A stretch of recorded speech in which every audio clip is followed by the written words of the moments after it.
Update po tayo sa lagay ng panahon. Ngayong patuloy na nagpapaulan ang bagyong Verbena sa ilang bahagi ng bansa. Kausapin po natin si Pag-asa Weather Specialist Benison Estareja. Magandang umaga at welcome po sa Balitang Hali. Good morning din po, Ma'am Connie. Sa mga lugar na po, direktang nagpapaulan itong bagyong Verbena sa mga sandaling ito, sir? Sa ngayon po itong si Tropical Depression Verbena nasa may sulusin na po. So pinaka-affected na mga lugar, ito mong nasa Western Visayas at malaking bahagi po ng Mimaropa, lalo na yung Southern Mindoro and northern portion of Palawan. In the coming days, meron po malalakas na mga pag-ulan, posibleng umabot sa hanggang 200 millimeters at yung hangin pabugso-bugso din po. So meron doong signal number 1. I see. At ano ho ang tsansa na lumakas pa itong bagyong Verbena? Sabi ho, pagdating ng Palawan, baka maging tropical storm? Tama po, no, within the next 12 hours or posibleng mamayang gabi po ay lumakas pa ito bilang isang tropical storm. So maaaring magtaas tayo ng wind signal number 2 sa may northern portion of Palawan hanggang sa makalampas na po dito sa may northern Palawan, West Philippine Sea. Posibleng unti-unti pa itong lalakas habang papalabas po ito ng ating area of response. At habang sinasabi nating papalakas po itong bagyong Verbena, ano ho ang ating aasahan naman doon po sa mga areas po na kanya hong dadaanan pa?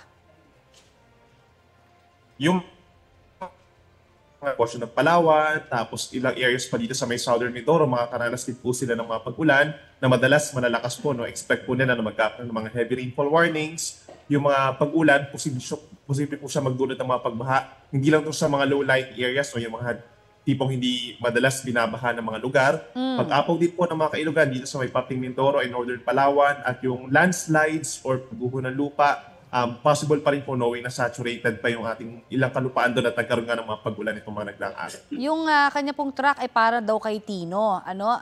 Ganun din ho ba yung asahan po natin ng dami ng ulan na ibubuhos po ng bagyong Verbena? Gaya po sa Bacolod na matinding baha po ngayon ang nararanasan. Yes, merong pagkakahalin tulad doon sa track o yung daraan ng mga lugar itong si bagyong Verbena compared dito kay bagyong Tino. Pero in terms of ulan, so far naman po wala pang humigit sa 200 millimeters, which is a good sign.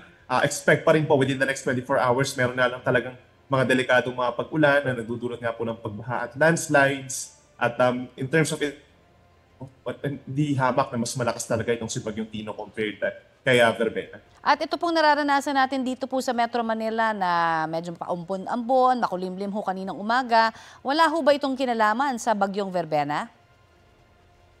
Somehow may connection din po itong mga pag-ulan natin dito sa Luzon. Sa ngayon, yung shear line o yung banggaan po ng mainit at malamig na hangin, nagkakos din po ng mga pag-ulan, malayo dun sa may bagyo. No? So pinaka-affected po ng mga pag-ulan dulot ng shear line, itong mga facing the Pacific Ocean, Cagayan, Isabela, Aurora, down to Quezon Province. Nandyan yung pinakmalalakas sa mga pag-ulan, even yung Camarines Norte. And then yung mga nearby areas pa dito sa Luzon na mga nabagit natin, including Metro Manila, more on mga light to moderate with a time savery. So nandyan din po yung banta ng mga pagbaha at pagkukunan.